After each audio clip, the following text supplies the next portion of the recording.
Soy Daniel Emilio Mendoza, abogado y criminólogo colombiano, experto en derechos humanos y libertad de expresión. El periodista Gonzalo Guillén buscaba defensa ante una acción interpuesta por difamación. Los trinos del periodista contra este personaje eran muy encendidos. Matarife, asesino, mafioso, paraco. El de Gonzalo no era un hecho aislado.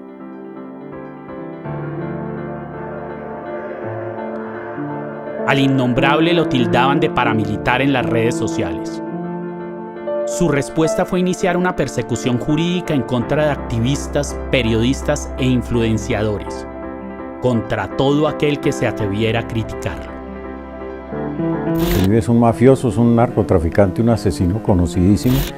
Como Kiko Gómez llevaba cocaína a través de rutas de Venezuela con la bendición de Uribe.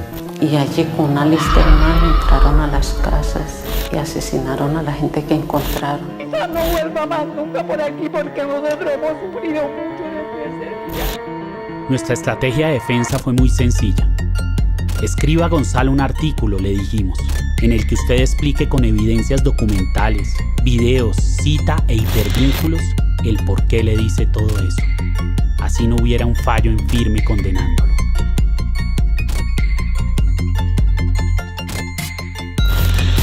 La tutela la ganamos.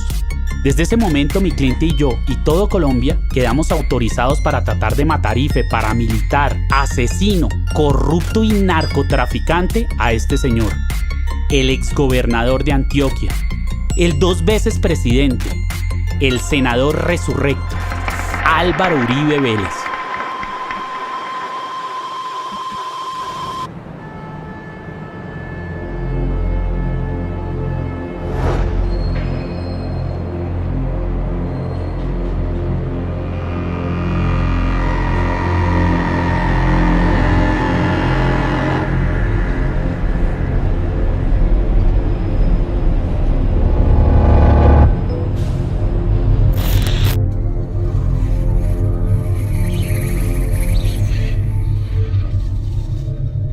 El Club El Nogal es un club social de la nueva élite rural y empresarial surgida en los años 80 y 90 tras la lluvia de dólares que hicieron caer los carteles sobre Colombia.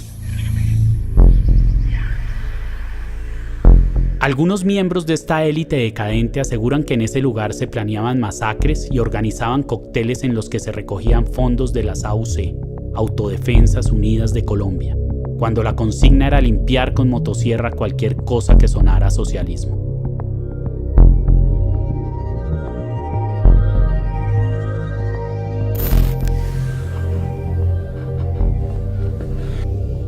Varios de los directivos del lugar, encabezados en ese entonces por el ministro de Gobierno de Uribe, Fernando Londoño Hoyos, eran lugartenientes del innombrable.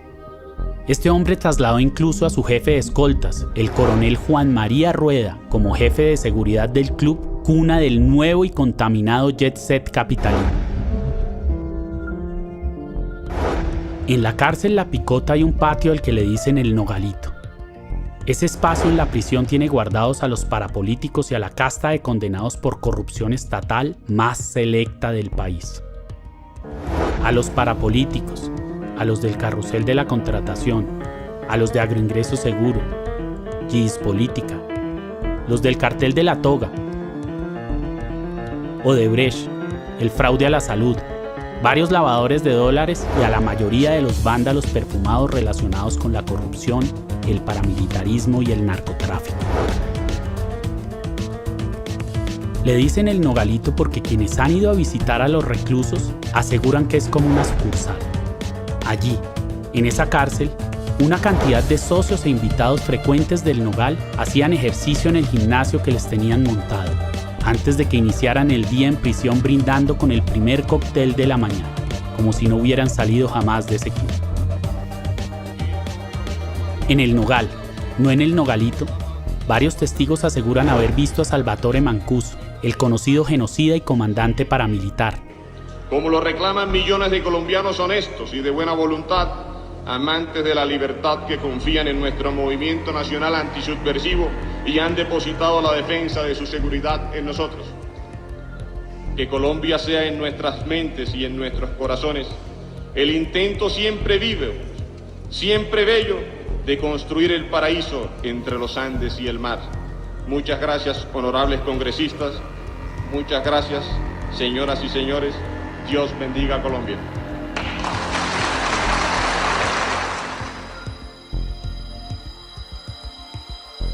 Cuando ya pesaban varias órdenes de captura en su contra por masacres y narcotráfico, terminando su café del desayuno en ese club social ubicado en la carrera 7ª, la principal calle del país.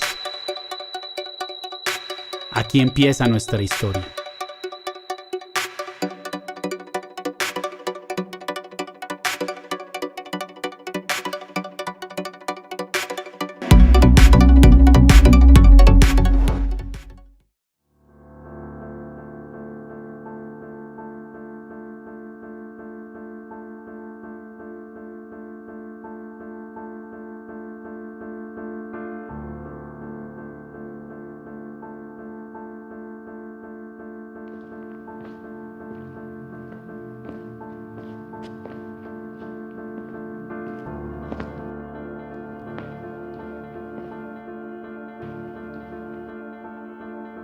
Klaus Roxin fue el genial tratadista alemán que revolucionó la ciencia del derecho criminal en los años 60.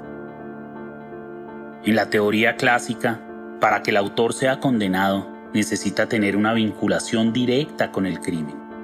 Es decir, si alguien mata a su esposa por dinero o por despecho, es culpable de feminicidio. Pero también si planea su asesinato, si contrata al asesino, o si sostiene a su esposa mientras otra persona la mata. Sin embargo, en las mafias y en los gobiernos criminales que se parecen tanto, existe una compleja estructura que hace que el crimen se ejecute y materialice de otra forma. Se encuentra bajo el control operacional de la Junta Militar. Se recomienda a todos los habitantes el estricto acatamiento a las disposiciones y directivas que emanen de autoridad militar. ¿Podrían existir casos en los que una persona no ordena directamente un crimen, ni lo planea, ni lo ayuda a ejecutar? Por eso les rogamos a ustedes, son nuestra última esperanza. Por favor, ayúdennos, por favor, son nuestra última esperanza. Puede ser incluso que ni sepa que se hubiera cometido, pero aún así ser quien tiene el mayor grado de responsabilidad, pues domina los hechos de tal forma que todos los que participaron en la ejecución del delito hubieran podido haber sido reemplazados. Todos, salvo precisamente esa persona. Yo, teniente general Jorge Rafael Videla, juro por Dios nuestro Señor y ante estos santos evangelios desempeñar con lealtad y patriotismo el cargo de presidente de la Nación Argentina y observar y hacer observar fielmente los objetivos básicos fijados y estatutos para el proceso de reorganización nacional y la Constitución de la Nación Argentina. Si así no lo hiciere, Dios y la patria me lo demandan. Gracias a Roxin y su doctrina jurídica de los aparatos organizados de poder, muchos genocidas alrededor del mundo han sido juzgados y condenados por crímenes de lesa humanidad. La gran mayoría de ellos, como en la Alemania nazi y en la dictadura militar argentina, no fueron ordenados por sus subalternos, y tampoco fueron ellos los encargados de aplicar las torturas o apretar los gatillos, pero sí eran los miembros de las juntas directivas y los principales accionistas de aquellas fábricas homicidas que pusieron a andar.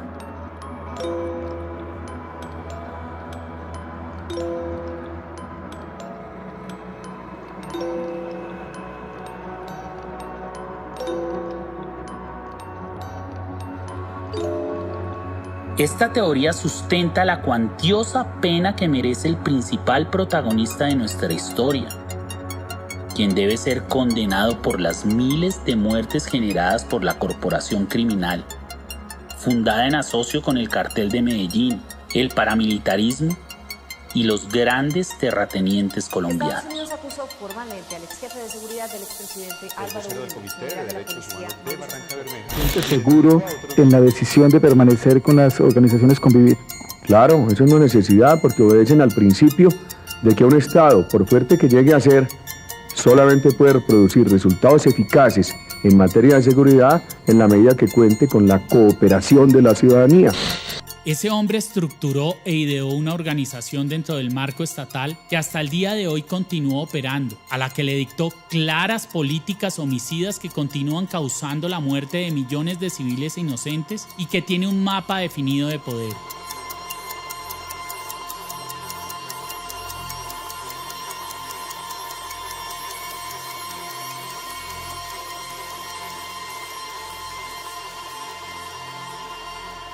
Estructurado jerárquicamente desde sus inicios y en el que todos los que lo conforman habrían podido ser reemplazados por otros. Desde los sicarios que avaliaban políticos de izquierda. Yo vi rumores de que lo van a...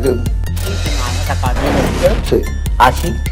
Sí, porque usted jode mucho y entonces eso no le gusta a la gente. Periodistas y sindicalistas, hasta los coroneles del ejército. Jaime había recibido amenazas, me dijo que las autodefensas. Y los comandantes paramilitares que planeaban y ejecutaban las masacres. Es el resultado de una cultura de la violencia. Al señor comandante general de las Autodefensas Unidas de Colombia. ¡Atención, presenten! ¡Ahora! Y vamos a hacer un solo ejército, muchachos.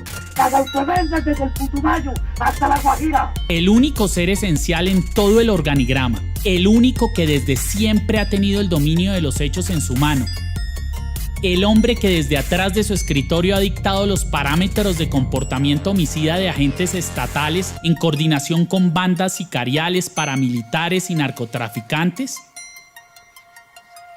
es el hoy senador y expresidente Álvaro Uribe Vélez. Él, el matarife, el genocida innombrable, lo hubiera podido evitar todo. Pero ¿cómo iba a hacerlo si fue quien lo generó?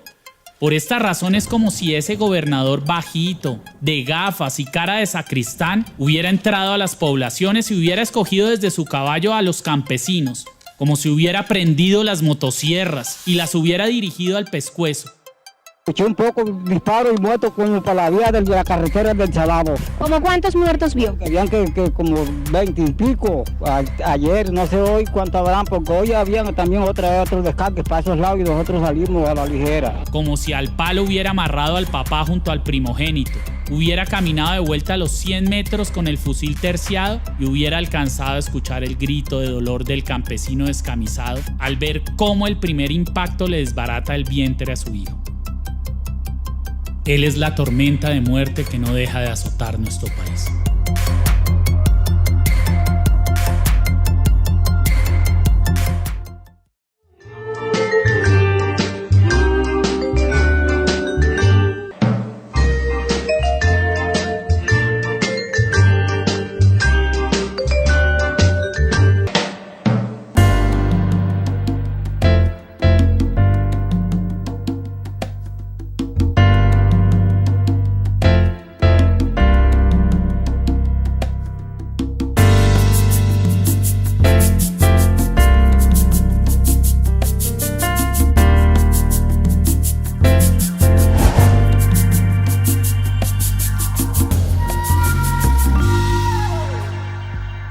El exceso de poder y dinero puede generar patologías en muchas personas. En la Colombia de los 80s, tras el flujo de dólares que ingresaron al país, la sociedad entera fue la que terminó convertida en un perverso sociópata. Las divisas de la mafia inundaron a Colombia, convirtiéndose en el energizante artificial que consumían todos. Los empresarios y comerciantes que le escondían y le lavaban la plata a los carteles. Los bancos que la recogían y la repartían, y hasta las más bellas mujeres que se llegaron a convertir en costosos objetos de consumo. Pablo Escobar le dice a usted que Álvaro Uribe en un momento trabajó para él. les consiguió las licencias a todos los narcos para las pistas de aterrizaje, los aviones y los helicópteros. Suficiente. No solamente a Pablo, a todos ellos. Producto de esta narcobonanza, un grupo de hacendados y empresarios de provincia se concentraron en Bogotá, la capital del país que los recibe con los brazos abiertos, gestándose así una nueva élite, violenta e inhumana. Algunos de ellos, liderados por el exministro del Interior de Álvaro Uribe, Fernando Londoño, fundan la corporación Club El Nogal, que se convirtió en poco tiempo en la sede alterna en donde se decidía realmente la política del país. Ese club social fue epicentro del surgimiento de una oleada de corrupción estatal, de violencia política y el centro de operaciones del paramilitarismo, lugar de congregación de ideólogos neonazis, de fanáticos religiosos de extrema derecha. El doctor Alejandro Ordóñez Maldonado efectuó nombramientos de parientes de magistrados de la Corte Suprema de Justicia, órgano que lo postuló para su reelección. El Movimiento de Restauración Nacional fue fundado por los paramilitares de Puerto Boyacá en los años 80, pero se refundó en Bogotá hace 2 años y sus simpatizantes le rindieron homenaje al procurador Ordóñez. La tercera fuerza se autodefine como soldados políticos que reivindican la ideología nazi en Colombia. Con el lema Dios y Patria, profesan un profundo respeto por la religión y por las Fuerzas Armadas, idearios que comparten con el Movimiento de Restauración Nacional. Ambos sectores se reconocen ahora como defensores del procurador Alejandro Ordóñez. Jóvenes de Restauración Nacional, que estamos hablando de mi color en plato, que los felicito, porque ustedes son muy valerosos. Muchas gracias. Y especialmente el lugar preferido por el sector empresarial para llevar a cabo los negocios con que se lavaban los activos de los carteles del narcotráfico colombiano.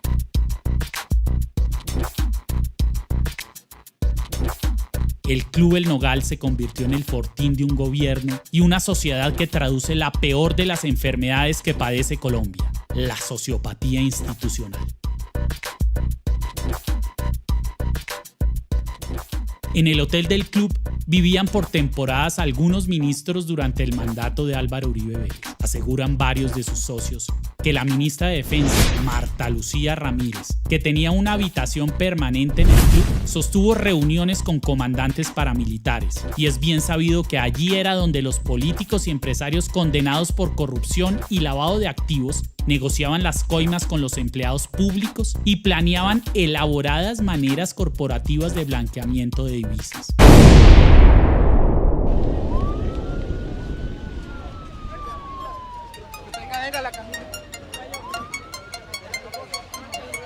Ha quedado descartada la hipótesis de que podría haber sido una explosión accidental de las calderas. Dicen que un carro bomba, no sabemos. ¿Tú cómo saliste herido? ¿Pero estás bien? Sí, estoy bien. ¿Qué pasó? ¿Tú viste? ¿Qué viste? ¿Qué viste tú? No, yo fui un totazo y todo empezó a desplomarse de una, no sé nada más. ¿Pero no viste heridos? ¿No viste muertos? Claro. Estas imágenes estremecieron a Colombia en 2003 tras el atentado con carrobomba perpetrado por las FARC en el Club El Nogal, el cual el Consejo de Estado condenó al Estado colombiano como responsable por omisión. Los magistrados encontraron que en el Club El Nogal se realizaban reuniones institucionales de forma continua entre la ministra de Defensa Marta Lucía Ramírez, el ministro del Interior y Justicia Fernando Londoño. Se logró establecer en el curso del proceso que el Ministerio del Interior adelantaba en las instalaciones del Club El Nogal repetidas reuniones y actividades institucionales. Se conoció también que la ministra de Defensa pernoctaba frecuentemente en el Nogal, en las instalaciones de hotel que tiene el club. Allí dormía Mancuso, entonces, ¿podría ser? Pero también dormía Marta Lucía Ramírez hasta el día anterior de la bomba, ministra de Defensa. Entonces, ahí hay una serie de películas o de historias que nos tienen que aclarar.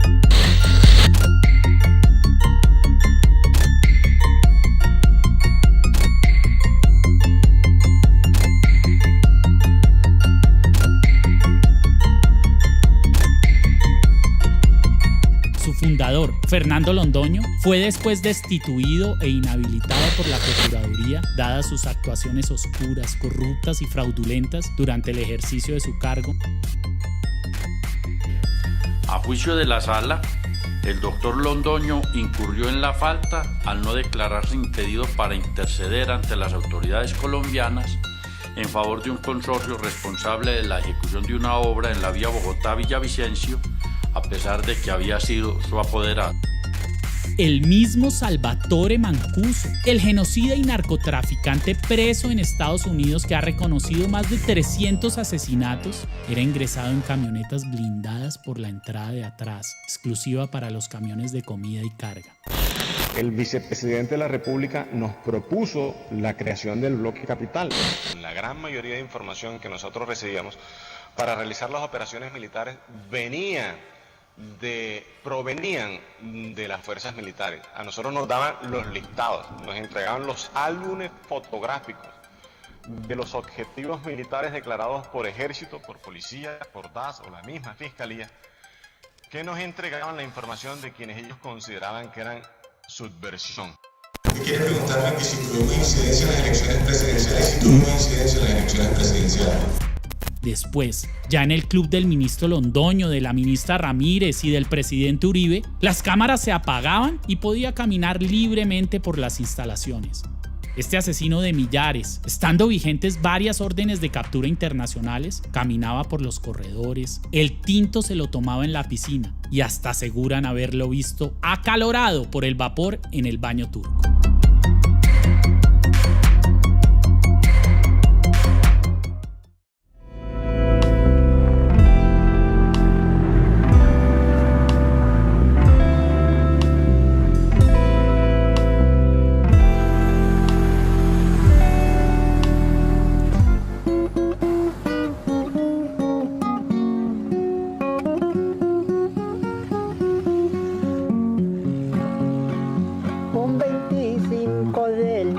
Octubre 1997, en el corregimiento del Aro masacraron, vi la mucha gente.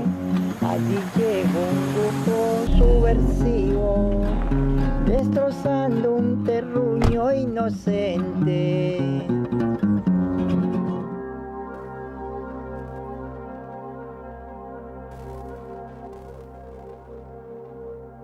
Un sociópata, a pesar de tener plena conciencia de estar obrando mal, siente que tiene todo el derecho a hacerlo, sin remordimientos. Su personalidad megalómana y narcisista lo lleva a creer que es un ser investido de un poder supraterrenal.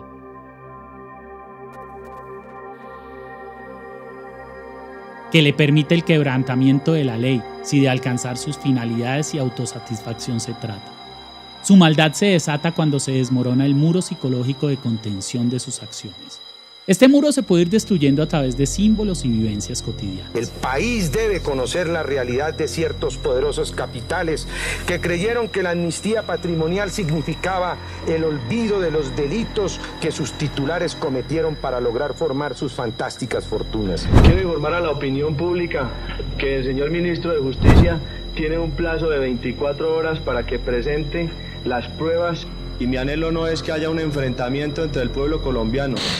Las autoridades colombianas y de los Estados Unidos no solo encontraron toneladas de cocaína, sino también aeronaves de Escobar y Gacha y un helicóptero insignificante para el momento, pero que años después pondría en cuestión a varios políticos del país. Y habían otras aeronaves que su identidad estaba camuflada en empresas, que eso también se da mucho, ¿no? Eso pertenece a una empresa y vaya entonces usted a dilucidar esa empresa, cuál es y quiénes son los socios de esa empresa. Eso fue el trabajo que hizo el juez de Puerto Rico. El helicóptero era un UGES 500 de matrícula colombiana HK2704X que estaba parqueado en una de las pistas de Tranquilá. La aeronave era de propiedad de una empresa del ganadero Alberto Uribe Sierra, asesinado por las FARC 8 meses antes de este operativo. Uribe Sierra era el padre del ya reconocido político antioqueño Álvaro Uribe Vélez, quien negó desde entonces cualquier vínculo de su familia con los narcos.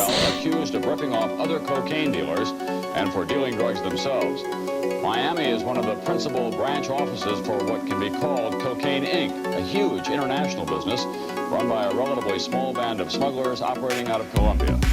As NBC's Brian Ross reports tonight, this cocaine cartel in many ways is as sophisticated as a Fortune 500 company. En el momento en que yo encontré el helicóptero y las aeronaves, se entregaron. Y el helicóptero, si no estoy mal, estaba en ese momento perteneciendo a una empresa donde la familia Ochoa tenía injerencias. Por ejemplo, el hombre que nace entre la violencia puede sentir que el sicariato y el homicidio son conductas normales. Usted es totalmente bueno y piensa como bueno. Yo era totalmente malo, si lo quieren considerar que sigo siendo, yo pienso que los demás son malos, ¿sí me hago entender? Esa es la naturaleza de uno. Estábamos defendiendo una posición, la de Pablo Escobar. Para nosotros era un gran líder, era nuestro Dios. Si nosotros para matar a una persona que iba contra nuestro Dios teníamos que matar 1000 inocentes, no había ningún problema.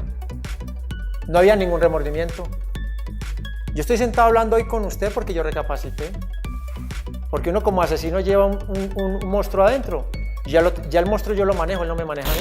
30 de la noche del 30 de abril del 84, un pistolero a bordo de una motocicleta roja tiró del gatillo de una ametralladora Ingram y asesinó al ministro de Justicia, Rodrigo Lara. El parte médico de la Caja Nacional de Previsión dictaminó paro cardiorrespiratorio y 8 heridas. 2 en el cuello, una en el abdomen, otra en el tórax, una en el hombro izquierdo y las restantes en diferentes partes del cuerpo. Don Guillermo falleció por shock anémico o hemorragia interna. Expresidente, se cumplen el sábado 30 años del asesinato de Guillermo Cano y quería preguntarle si usted está dispuesto a rendir testimonio en la Fiscalía por sus conexiones con Luis Carlos Molina, que la familia de Guillermo Cano ha pedido eso. La vida de un sociópata transcurre entre hechos que destruyen el muro que lo detiene frente a la capacidad de delinquir, la moral y la ética. Además de ser uno de los cabecillas del cartel de Medellín, está sentenciado a 16 años de prisión por ser el autor intelectual de la muerte del doctor Guillermo Cano. Los únicos enemigos son los que utilizan el terror, la violencia para callar al pueblo colombiano, para intimidarlo o para asesinarle a sus más importantes protagonistas.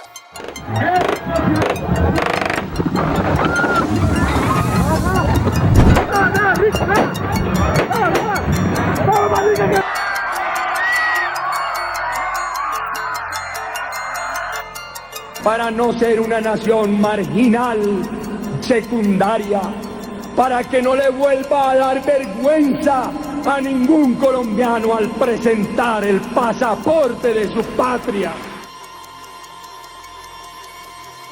La élite colombiana es una paridera de sociópatas a los que no les importa destruir la sociedad y la naturaleza. El doctor Bisbal traía informaciones a nosotros, sugerencias, ¿no? Donde estamos desarrollando nuestra actividad agropecuaria y tenemos demasiada presencia de guerrilla, cuando las autodefensas irán a ingresar a esas regiones. Como presidente de Fedegan, Bisbal Martelo había dicho en Cartagena que el gobierno no debía declarar ilegales a los grupos de autodefensa. Si tienen que devastar parques naturales para que sus empresas les arrojen los dividendos necesarios, lo hacen. Si tienen que sobornar empleados públicos para ganar licitaciones, lo hacen. Si tienen que patrocinar una masacre para que les desocupen un territorio y puedan acabar con un monte entero para llenarlo de palma, lo hacen. ¿De dónde viene esa sociopatía? ¿Cuáles son los simbolismos que los afectan desde pequeños para que se conviertan en peligrosos enfermos mentales? ¿Cómo han afectado al pueblo que se empieza a rebelar ante el máximo representante de ese ejército de perturbados asesinos y corruptos? En Colombia, la fracción sana de la sociedad se está defendiendo de la carnicería física, moral y económica que continúa practicando en su contra un gobierno liderado por el sociópata llamado Álvaro Uribe Vélez. Los que dicen que quieren que Colombia vuelva a la normalidad, ojalá nunca volvamos a la normalidad. ¡Nunca!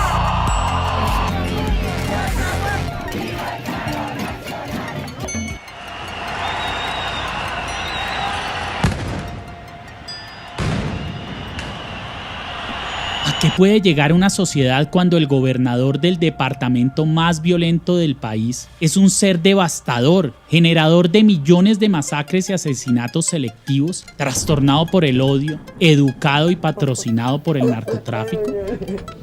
Ese asesino que pocos se atreven a nombrar y a quien de presidente nos puso la mafia.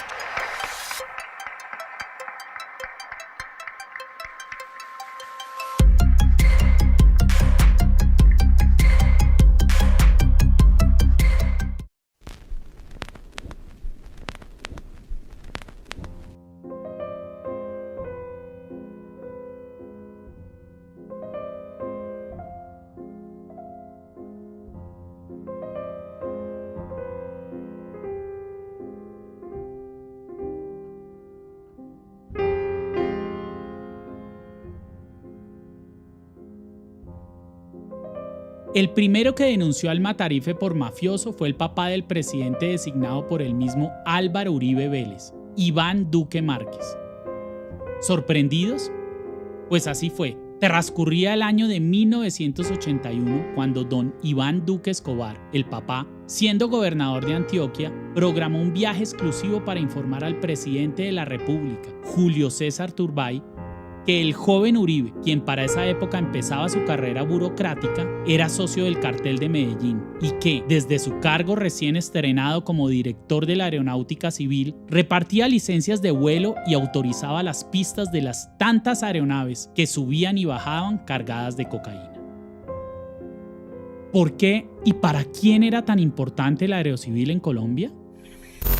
Según los documentos desclasificados del Departamento de Estado de Estados Unidos y obtenidos por el Archivo de Seguridad Nacional, la carrera política del actual senador Uribe Vélez ha estado marcada por sospechas sobre sus nexos con narcotraficantes del cartel de Medellín. Según reportes del The New York Times ayer, Uribe y otros políticos de los años 90 fueron reportados por la Embajada de Estados Unidos en Bogotá repetidamente con relación a las supuestas relaciones de algunos de ellos con gente del narcotráfico. Los archivos describen que en 1993 el entonces senador liberal antioqueño Luis Guillermo Vélez dijo en la Embajada de Estados Unidos que Uribe tenía nexos familiares con los Ochoa y que su carrera política habría sido impulsada con los aportes económicos del cartel. Vélez recordó que Uribe es primo de la familia de narcotraficantes Ochoa Vázquez, muchos de quienes están en prisión en Itagüí, quienes han financiado su campaña política.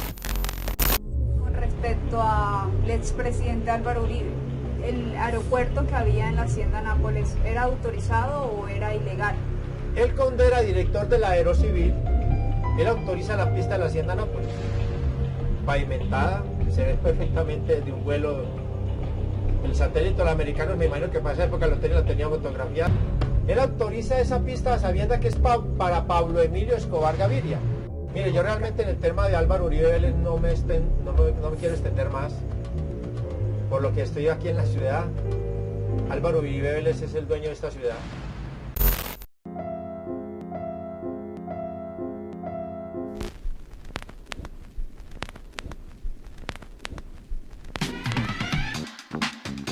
En los años 80, Estados Unidos vivía una de las mayores bonanzas económicas. La economía norteamericana estaba disparada y los jóvenes ejecutivos querían multiplicar las horas de cada día.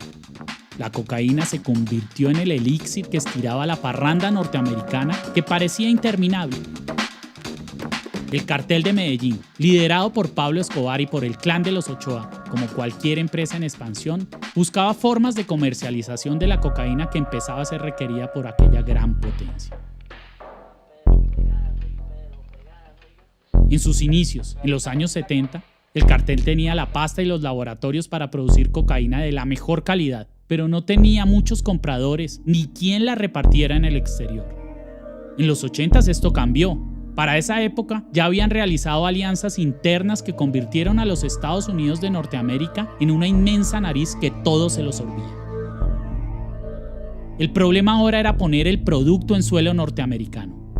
Colombia era el principal productor de cocaína del mundo y no tenía las pistas aéreas suficientes que facilitaran la salida del producto y la llegada de esos miles de millones de dólares que traían de vuelta los aviones. Y una pista o una avioneta sin licencia de poco servía, pues la aeronave que fuera a subir o a bajar en ella estaba expuesta a que la interceptaran las autoridades. La entidad encargada de entregar las licencias para las pistas aéreas y las aeronaves en Colombia es la Aeronáutica Civil. Y para esa época el cartel tenía otro problema, un hombre probo y decente que estaba como director, Fernando Uribe Senior, quien se dedicó a cerrar pistas e investigar empresas que le arrendaban sus licencias a los narcotraficantes. Y por eso fue que el cartel lo mandó a matar. Escobar y los Ochoa necesitaban a alguien de toda confianza en el cargo, pues requerían de esas licencias para sacar del país toda la cocaína que tenía represada. De un balazo bien acomodado, el 24 de febrero de 1980 muere Fernando Uribe Senior.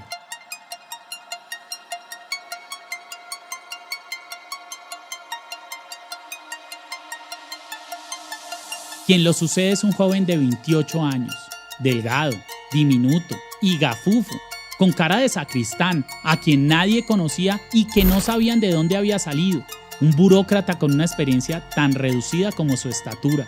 Había ocupado un par de cargos públicos que no daban para verlo decidir la suerte de todas las aeronaves que volaban sobre el suelo patrio. Se llamaba Álvaro Uribe Vélez. A Uribe Senior lo habían mandado a matar el cartel de Medellín para poner en ese cargo a uno de sus más importantes miembros.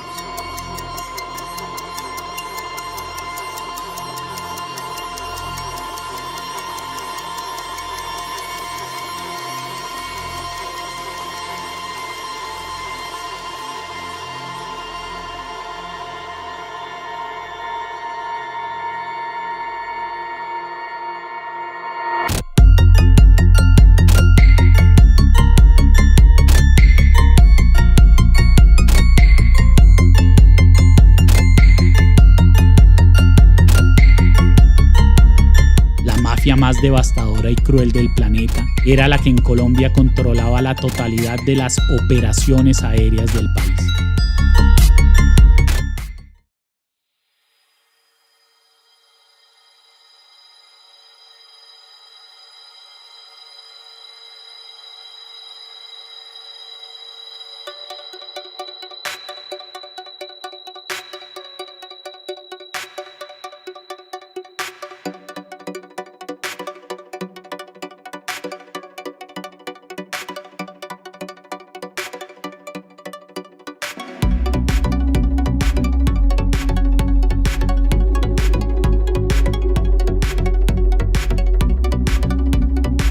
Uribe llega al Aerocivil a cumplir con su labor y no defrauda a sus socios. Entre pistas y aeronaves le otorga más de 200 licencias al cartel de Medellín, muchas de ellas asignadas a familiares y testaferros de Pablo Escobar y del clan de los Ochoa. Para que el narcotráfico se convierta en la gran amenaza para el país es los aviones. El narcotráfico en Colombia, digamos que tiene un punto de partida, un punto de quiebre, que es 1978 a 1982. Le otorgó a la hermana de Carlos Leder, el capo aviador y director en jefe de la flotilla de aviones del cartel, 2 licencias para los jets de lujo que lo transportaban. Al hermano de Gonzalo Rodríguez Gacha, el más sanguinario miembro del cartel, quien se preciaba de descuartizar personalmente a sus víctimas, le otorgó 5 licencias y a su primo otras 3. El cartel de Medellín tenía una flota aérea al servicio del narcotráfico, contada con la complicidad de la Aeronáutica Civil para las licencias de los aviones. A nombre de Juan Gonzalo Ángel, hermano del narcotraficante Guillo Ángel, terminó apareciendo otra licencia.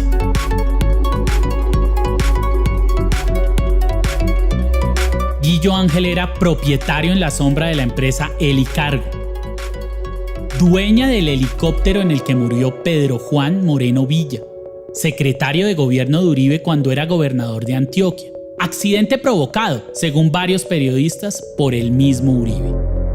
Don Berna habría dicho que el accidente en el que murió Pedro Juan Moreno no fue en realidad un accidente y que habría manos oscuras, manos criminales que habrían provocado ese accidente. Yo estuve en comunicación con don Berna, dice, pero Juan había sido muy cercano al entonces gobernador Uribe, quien después se peleó con Pedro Juan y ordenó la muerte de Pedro Juan. Recibo un cordial saludo sobre Pedro Juan Moreno. Lo conocí personalmente, ya que era un asiduo visitante de los campamentos de las autodefensas, concretamente de un sitio llamado 21, donde funcionaba el cuartel general de Carlos Castaño. Él era uno de los consejeros de dicho comandante. La muerte de él fue producto de un saboteo al helicóptero donde se movilizaba, acción llevada a cabo por órdenes de Uribe. El Icargo está llena de coincidencias. Es la empresa que contrata el gobierno uribista para transportar a los paramilitares desmovilizados. Many of the convictions involve paramilitaries who are participating in what's known as the justice and peace process, in which in exchange for their supposed demobilization, they'll serve only very short sentences of 5 to 8 years for all of their crimes. These convictions do little to clarify the truth, as in many cases the convicted paramilitaries simply accept responsibility for the crimes without explaining the circumstances surrounding them, who ordered them or why. La avioneta de Luis Carlos Molina Yepes fue bendecida con otra de las licencias de Uribe. Molina Yepes fue precisamente quien le pagó a los sicarios que asesinaron a plomo a Guillermo Cano, el director del diario El Espectador.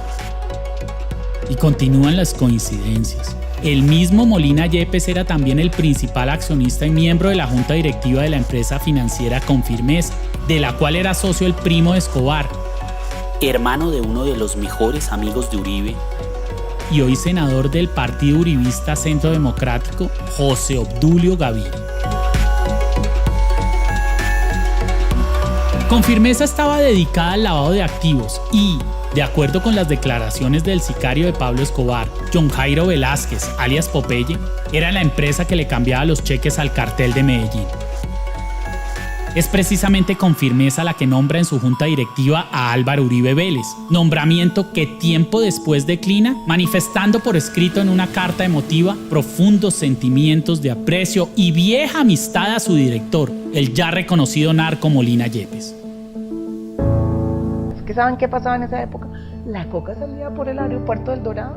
Yo creo que Tranquilandia es el comienzo de todo y es el comienzo de la gran tragedia nacional que hemos vivido en los últimos 30 años. Días después del ataque a Tranquilandia, Lara Bonilla se reúne con su hermana en Neiva y le dice: no se puede imaginar el nivel de filtración que tienen los carteles en la política en este país. Él citó un día al coronel Ramírez. Le dijo: coronel, tengo información muy seria de que hay un plan para asesinarme. Si a mí me asesinan, yo quiero que usted sepa que los responsables de ese crimen son los dueños de las avionetas y del helicóptero que incautamos en Tranquilandia. Yo también creo que a él lo mataron fue por haberse metido con esos dueños de esas aeronaves, que empezó a descubrir que eran unas líneas dadas de manera extraña, y empezó a investigar, y en esa investigación decidió incautar las naves y pararlas. Es precisamente Popeye quien narra cómo es Uribe el Matarife, desde su cargo de director de la aeronáutica, quien autoriza la pista aérea a Pablo Escobar en la mítica hacienda Nápoles, cuyo arco de entrada estaba decorado con una de las avionetas con que el narcotraficante inició su próspero negocio.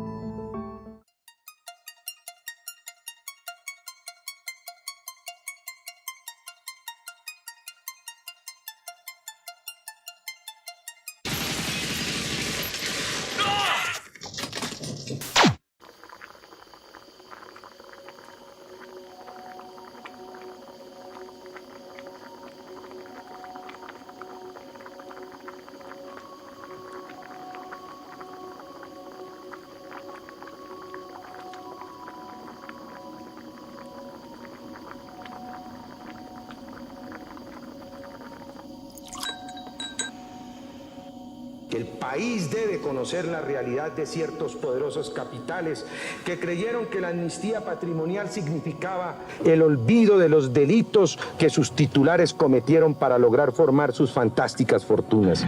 Rodrigo Lara Bonilla, el valiente ministro de Justicia, fue asesinado en Bogotá el 30 de abril de 1984, precisamente después de haber denunciado las labores cumplidas por Álvaro Uribe Vélez en la aeronáutica civil para el cartel de Medellín.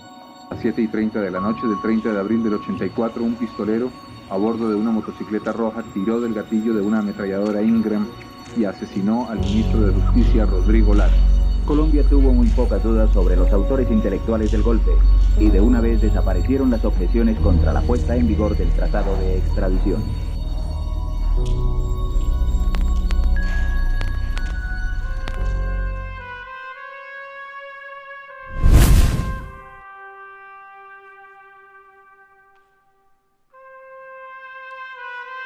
Pablo Escobar se convierte en congresista en el año 82 y es expulsado del Congreso, no por los ataques de Lara Bonilla, sino por la publicación de una foto suya en el diario El Espectador, que 5 años atrás había documentado su captura en un pueblo antioqueño con 39 libras de cocaína.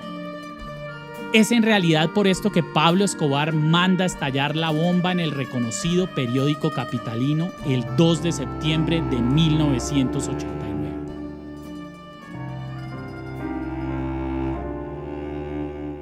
El rencor de Escobar con Lara Bonilla no fue producto de su salida del Senado, sino de las denuncias que realizó de las actividades de Uribe Vélez en la Aerocivil, dado que gracias a estas denuncias le revocaron muchas licencias al cartel. Vivimos inundados por el mundo electrónico de información y nosotros creemos que hay gente que debe presentar sus puntos de vista, porque hay lectores que les interesa esos puntos de vista. Lara Bonilla, aquel valeroso ministro que se metió con un cuchillo en la boca dentro de ese mar de tiburones, le aseguró a su hermana Cecilia que a él lo iban a matar los dueños de Tranquilandia. Da una idea de la dimensión del problema del narcotráfico en el país. Allí, en el Yarí, no se descubrió todo lo que hay en el Yarí ni todo lo que hay en Colombia en esa materia. Sin embargo, su magnitud es tan grande que nos permite a nosotros presentarle al país una idea aproximada de lo que significa el tráfico de estupefacientes al interior de Colombia. El laboratorio de cocaína más grande de la historia que haya sido allanado por la policía colombiana, y específicamente que quienes pagarían por su muerte serían los dueños de las aeronaves capturadas en el operativo, precisamente por órdenes del ministro. Casualmente, el Matarife terminó siendo el propietario de uno de los helicópteros incautados, perteneciente a la empresa de su padre, Aerofotos Amortegui y compañía. Vemos entonces las manos del titiritero involucradas en los 2 magnicidios más devastadores de la década de los 80 en Colombia, el de Lara Bonilla y el de Guillermo Cano.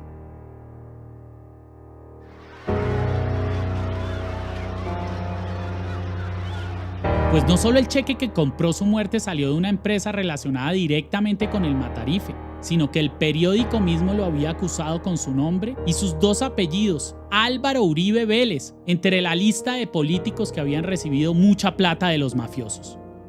No por nada Juan Guillermo Cano, uno de los hijos del director del diario asesinado, denunció ante la fiscalía la participación del Matarife en este crimen devastador que pretendía amordazar la conciencia colectiva colombiana. Juan Guillermo Cano, el hijo mayor del asesinado Guillermo Cano, le pidió a la fiscalía que interrogue a Uribe para que explique su relación con quienes participaron en el asesinato del director del Espectador. Así como Duque, el pequeño, empeñó los ideales de su padre al venderse abiertamente por ese puesto que le dio Uribe en Palacio, vemos a Rodrigo Lara Restrepo, el hijo del mártir asesinado, hoy senador de la República, promoviendo leyes que favorecen abiertamente a Uribe. Específicamente una que pretende quitarle encima el proceso que hoy en día lo tiene a un paso de la cárcel. El senador Rodrigo Lara explicó su propuesta de extensión retroactiva del fuero presidencial para que los exmandatarios sean juzgados por el Congreso y no por la Corte Suprema. Es invitar a los colombianos a que pasemos la página ya. Mire, nosotros llevamos 1 año aquí en el Congreso y yo creo que eso es peligroso porque pues eso podría abrir la puerta a un ejercicio permanente de judicialización de los expresidentes tan pronto terminan el poder, o de una revisión permanente de hechos del pasado. La idea del senador de Cambio Radical, Rodrigo Lara, beneficiaría a Álvaro Uribe Vélez. A ese proceso habrá de llegar esta historia que apenas comienza y que les mostrará de dónde viene este personaje megalómano y deslinderado que continúa haciendo correr ríos de sangre por el suelo colombiano. te eché tierra como una loca para ver si borraría. Mientras más tierra te echaba, más presente te ponía. Recordar y nunca olvidar. Nunca olvidar.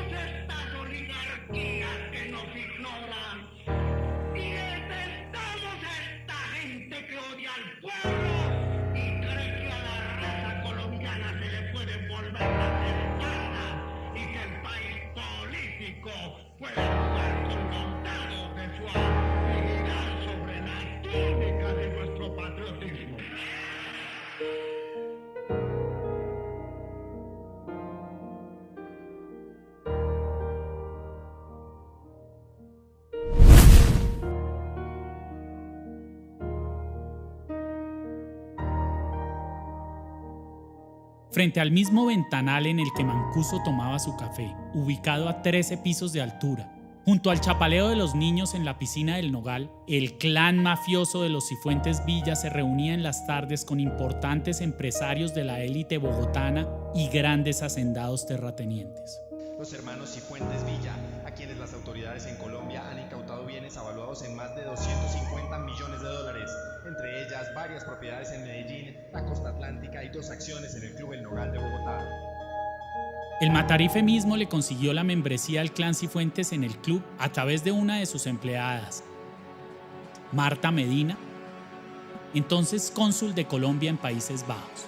¿Y cómo no iba a hacerlo? Si lo que Colombia pasó por alto es que los Cifuentes Villa son familiares directos de Álvaro Uribe Vélez.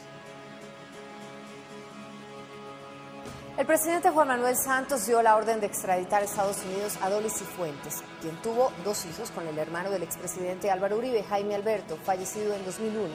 Junto con su hija Ana María Uribe, Dolly Cifuentes es señalada por fiscales de Miami y Nueva York como la principal lavadora de dinero de Joaquín El Chapo Guzmán, el máximo capo de la cocaína en México. Silvia, contra Dolly y Ana María, familiares del expresidente, cursan procesos por narcotráfico y lavado de dólares en las cortes de Miami y Manhattan.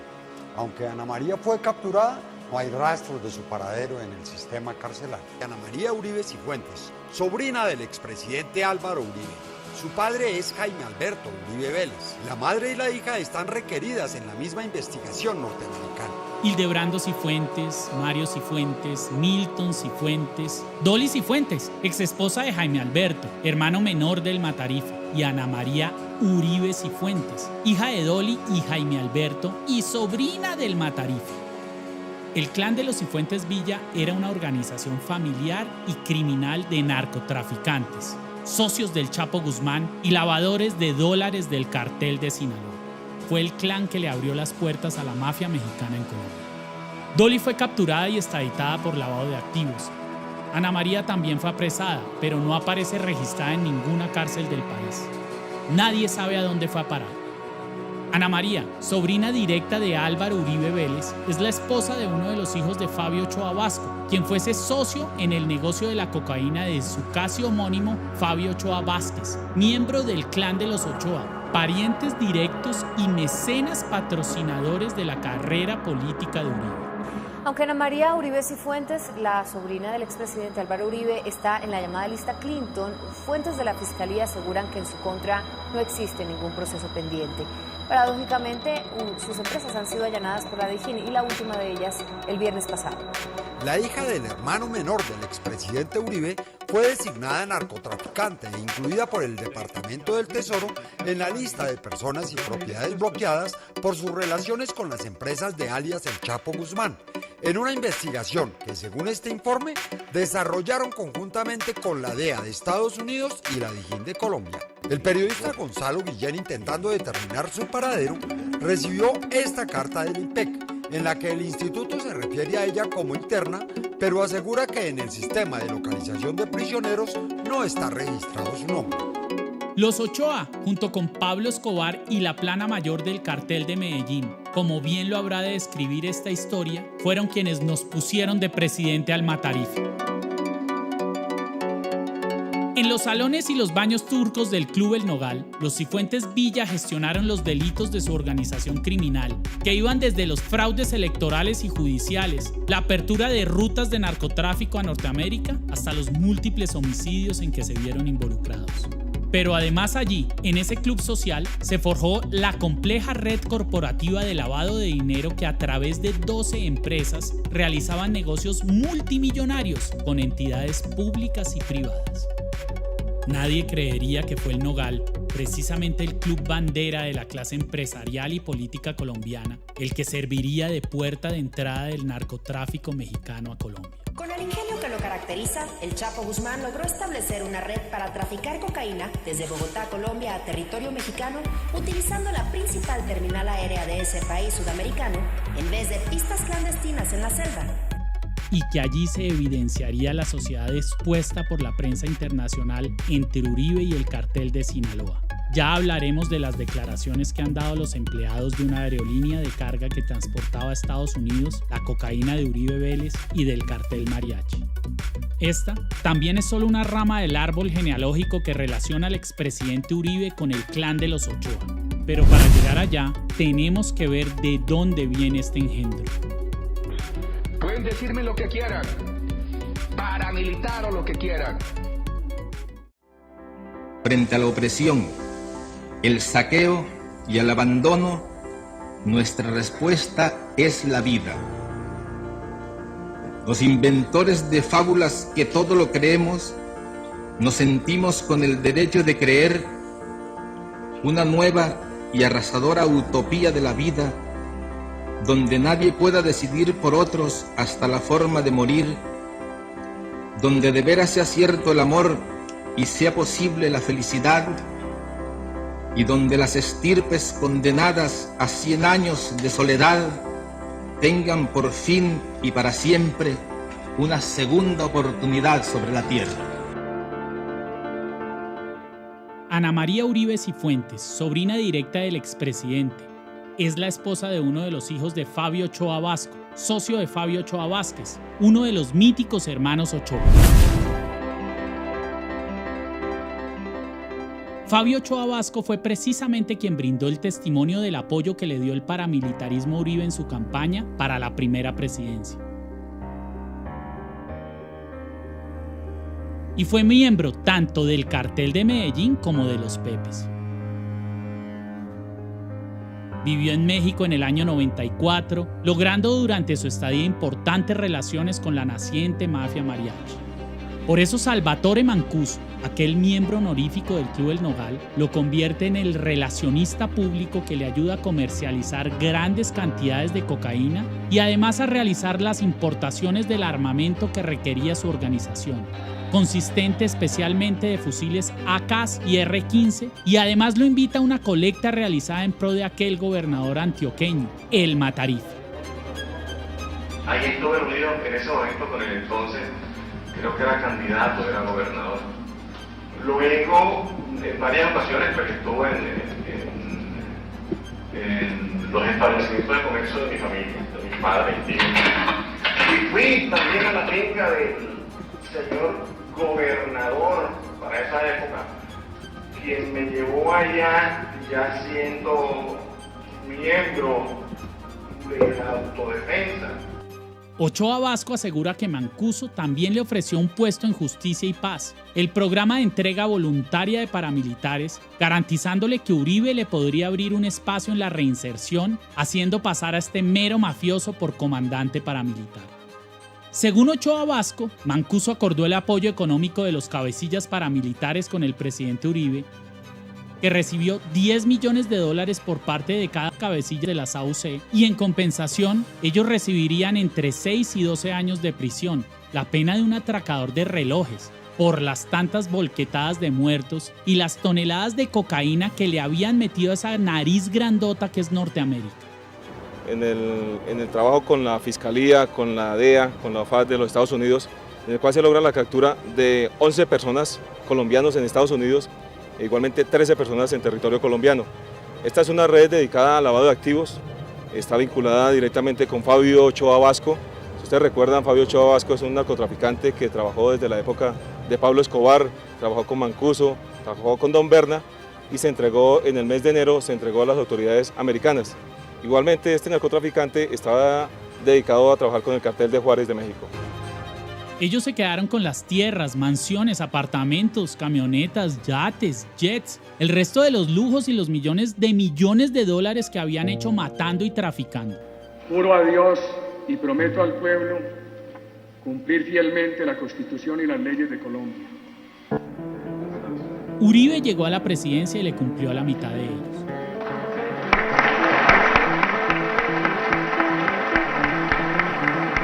A los otros se les torció.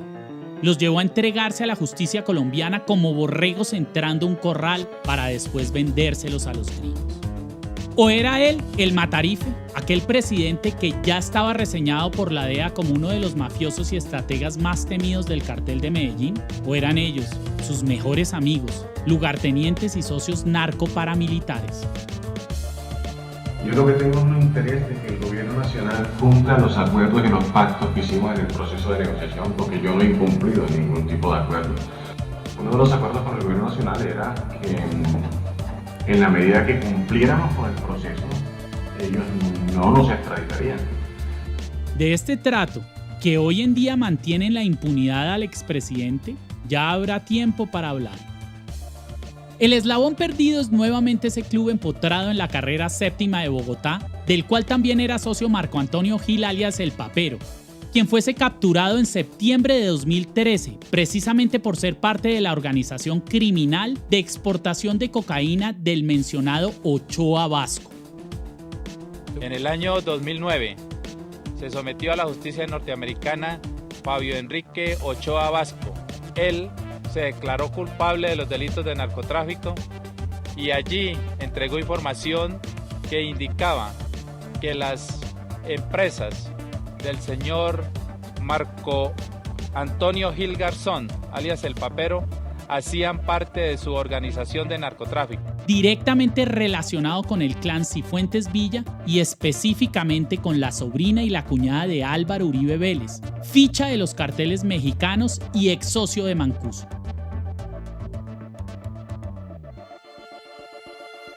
En los salones del Club El Nogal, el Papero Gil, Dolly Cifuentes, su hija Ana María Uribe Cifuentes y su esposo, el hijo de Ochoa Vasco, estructuraron una de las organizaciones criminales de la década que más droga introdujo a Estados Unidos.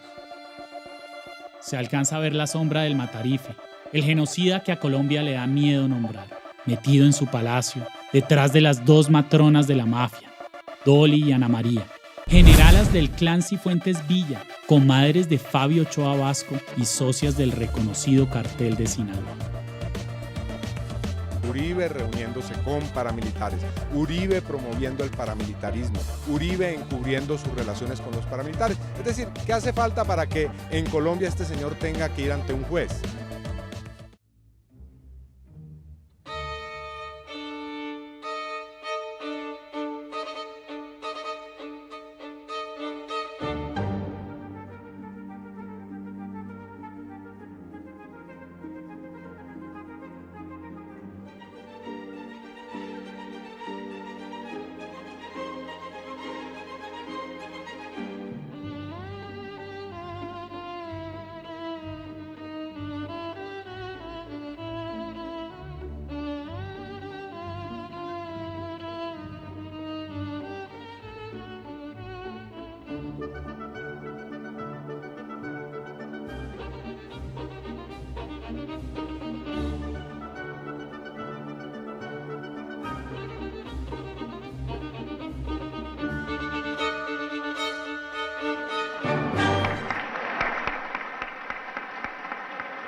Cuando el padre Iván Duque golpeó las puertas de Palacio para denunciar la relación del Matarife con los mafiosos mientras era director de la Aerocivil, también le habló al presidente del vínculo genético que tenía Álvaro Uribe Vélez con el clan de los Ochoas.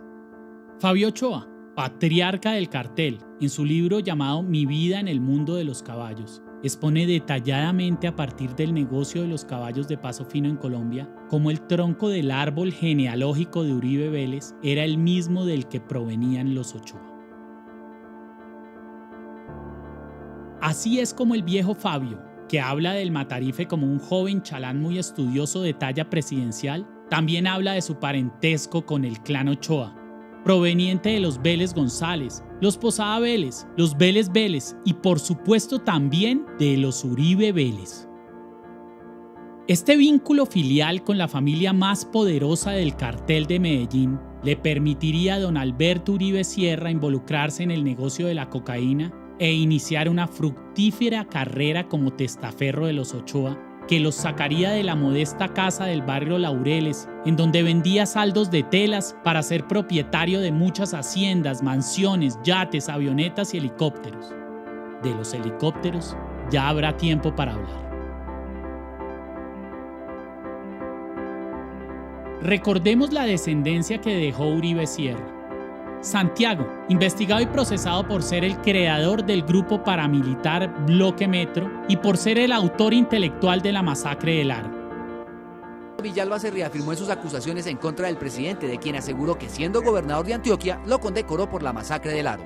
Y se lo digo de frente, él me dio las decoraciones, me dio la felicitación y simplemente le digo al país, esperen el video, las fotos y yo presento eso. Pero Villalba salió en libertad por razones de salud el pasado 30 de marzo y tras llevar 23 días en libertad fue asesinado. Pues es que el grupo llega es por ellos, si ellos no patrocinan, si ellos no hablan con la población, el grupo no arranca, no inicia, entonces ¿quiénes son los responsables? Por línea de mando tienen que ser ellos. Yo siempre he dicho que el expresidente Uribe lo respeto mucho como presidente, como persona, como todo, pero yo hablo así porque como sé de sus cosas que hizo, es un bandido igual a mí. El grupo paramilitar estaba conformado en su esencia, en su parte nivel alto, eran el señor Álvaro Vázquez, que era un ganadero de la región, habían unos señores de apellido Botero que cultivaban papa, y su líder principal, que era Santiago Uribe Vélez. Jaime Alberto, esposo de Dolly Cifuentes, del clan de los Cifuentes Villa y socia del Chapo Guzmán y extraditada a los Estados Unidos, con quien tuvo a su hija Ana María Uribe Cifuentes, sobrina del expresidente Uribe, también capturada por narcotráfico. Y Álvaro, el Matarife. El clan Ochoa se convertiría así en el patrocinador económico de don Alberto y en el mentor político de Álvaro Uribe. Desde ese momento, el nexo entre la política y la mafia colombiana se proyectaría hasta alcanzar la cumbre.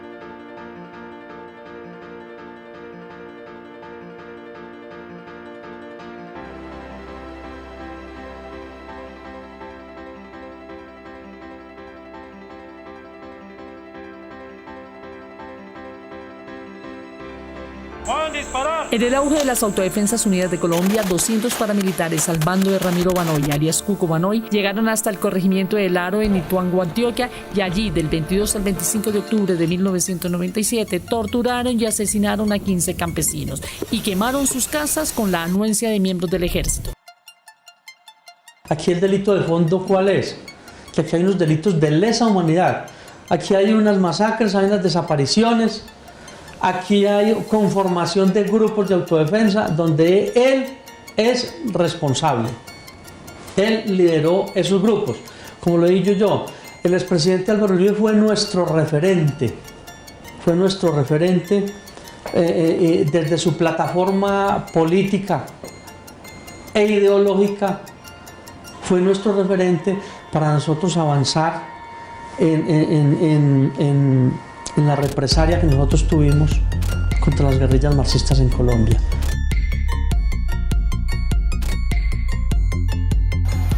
Una niña la cogieron el martes y la porrearon, ahí están las fotografías, y un chulo de esos pisoteaba a un compañero y partió las costillas.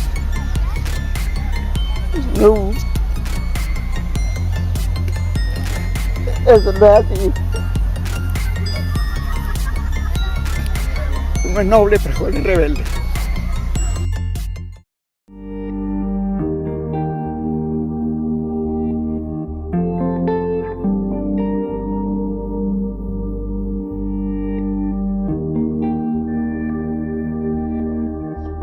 Tenemos la posibilidad también de vivir en toda la historia.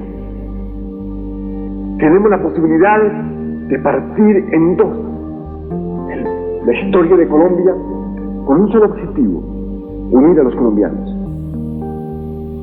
Ofrecemos algo elemental, simple y sencillo: que la vida no sea asesinada en primavera.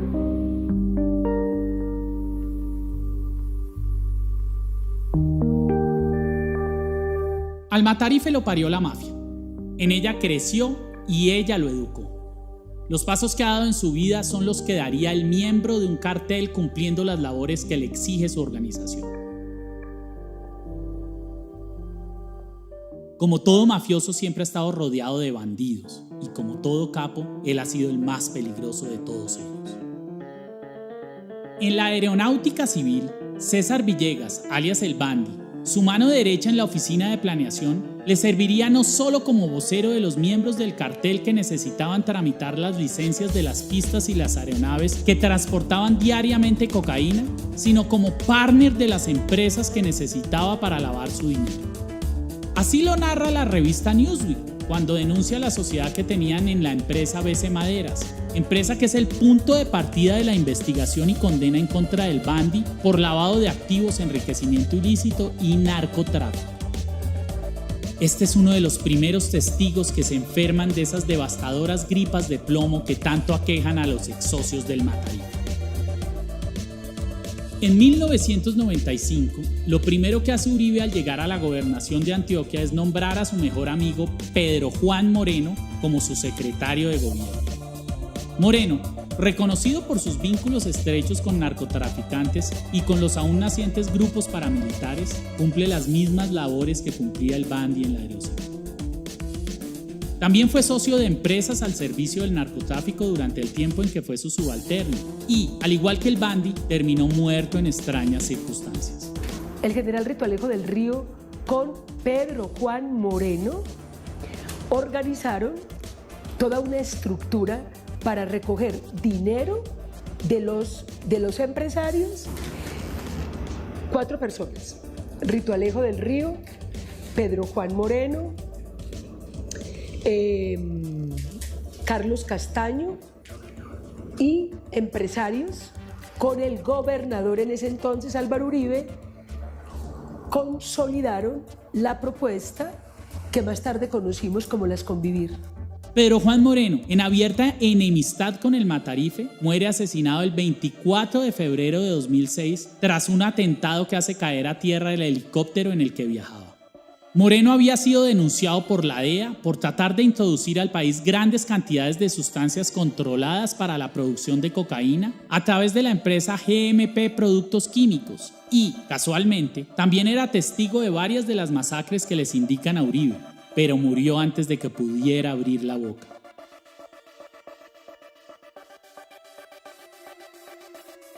Porque le vendieron a la gente el derecho al olvido, porque le advirtieron que si recordaba era un delito.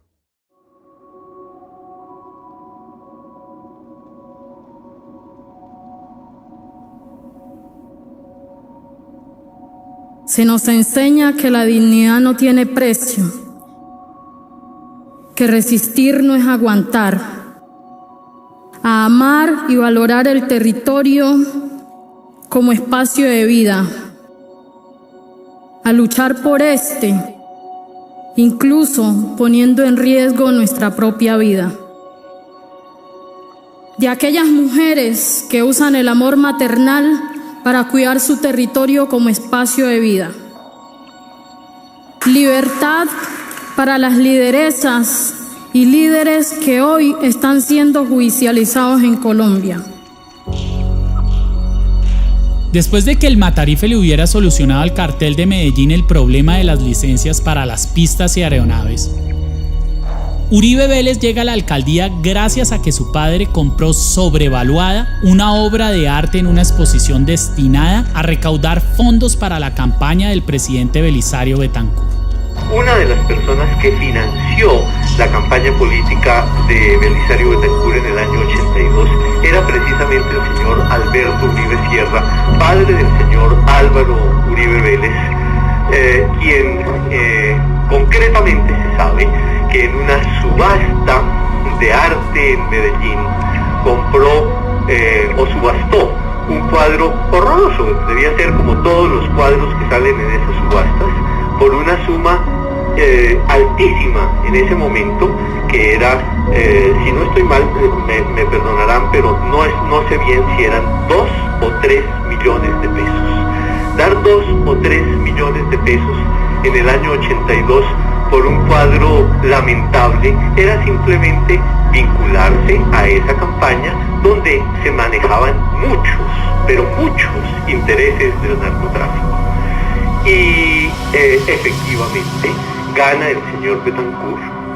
Sobra decir que el otro candidato, el liberal, también estaba financiado por la mafia. Eso se sabe, y se sabe quiénes eran los que daban el dinero y quiénes eran los que recibían el dinero, de manera que yo no quiero de ninguna manera atacar al señor Betancourt para defender al otro candidato. No todos absolutamente están hundidos en esa tragedia. Él efectivamente gana el señor Betancourt y le agradece al señor Uribe Sierra, nombrando a su hijo, el señor Álvaro Uribe Vélez, como alcalde de Medellín. Cogobierna la ciudad con Pablo Escobar, su socio en el cartel.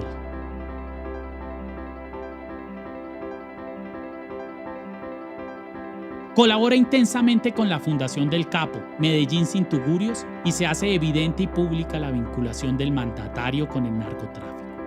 A tal punto llegó esa relación que a los 3 meses es retirado del cargo por el mismo presidente que lo nombró, precisamente por una información de inteligencia que lo ubicó en una cumbre de la mafia a la que habían asistido Escobar, los Ochoa, Leder y Gacha, los amos y señores de la cocaína en ese momento.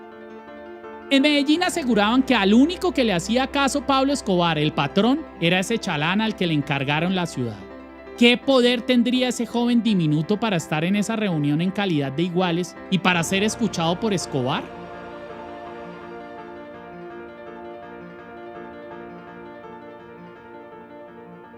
Y un día los seres humanos vamos a cambiar el modelo económico de muerte para darnos paso a construir un modelo económico que garantice la vida.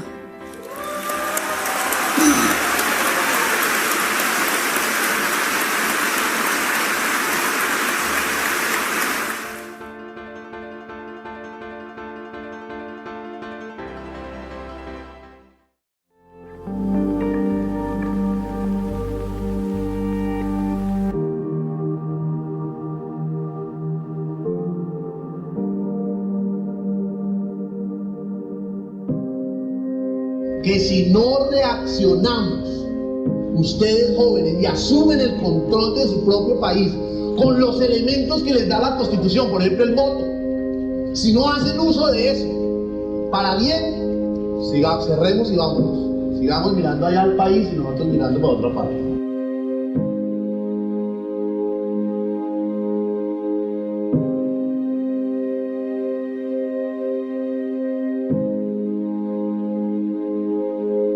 El 14 de junio de 1983 ingresa un comando guerrillero armado hasta los dientes a la hacienda Guacharacas.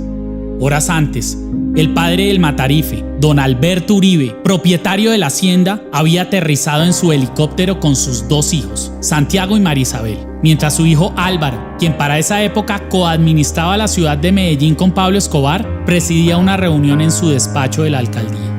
Cuenta el capitán Bernardo Riveros, quien piloteaba el aparato ese día, que cuando llegó la guerrilla, don Alberto decidió hacerse matar y enfrentar a tiros a la decena de hombres armados con fusiles de largo alcance. Un tiro en el pecho y otro en la cabeza lo acostaron para siempre en la terraza de la casa solariega. Santiago fue agraciado con un balazo que lo dejó más muerto que vivo, caminando a tumbos hasta la carretera donde lo recogió el camionero, que al acercarlo a un hospital y salvarle la vida, no podría saber que ese joven, que se desangraba en sus brazos, se convertiría, una década después, en el fundador del sangriento bloque Metro de la SAUC, responsable de miles de homicidios y decenas de masacres. El cuerpo de don Alberto fue recogido por su hijo, el Matarife, en un helicóptero que Pablo Escobar le puso a su disposición y empacado en un féretro hermoso. El día del entierro, Escobar, su socio y amigo, tuvo 2 emotivos detalles que jamás se podrán olvidar. Un aviso de condolencias en la primera página de uno de los periódicos de mayor circulación de la ciudad, pagado por la Fundación Medellín Sin Tuguros, la misma fundación del capo que compartía con varios narcotraficantes de la época y con el primo de Escobar, José Obdulio Gaviria, quien habría de acompañar al Matarife durante toda su carrera política. Aquella muerte en Guacharacas cambiaría el norte de la historia del país. Cuando el Matarife vio el rostro de su padre desfigurado por el proyectil, el odio cogió rumbo.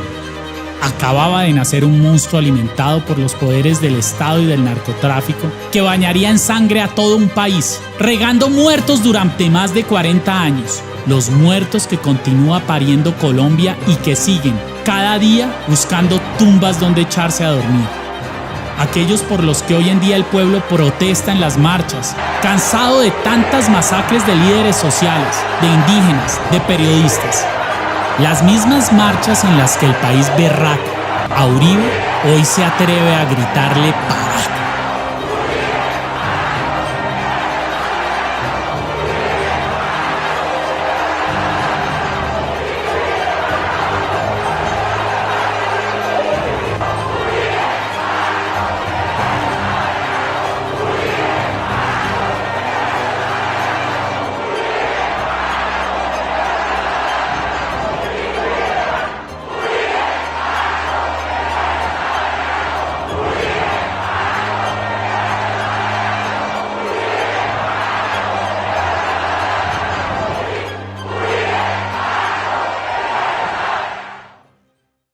Cuando esto estalla ahí en Soacha y nos seguimos empezando a visibilizar en varios momentos, haciendo plantones, haciendo conversatorios en las universidades, trabajos que hemos ido visibilizando para que esto no quede en el olvido y que pues sentimos como de alguna manera esta responsabilidad de dar la lucha, no solamente por Soacha y Bogotá, sino por todas las madres que vivieron este dolor en Colombia.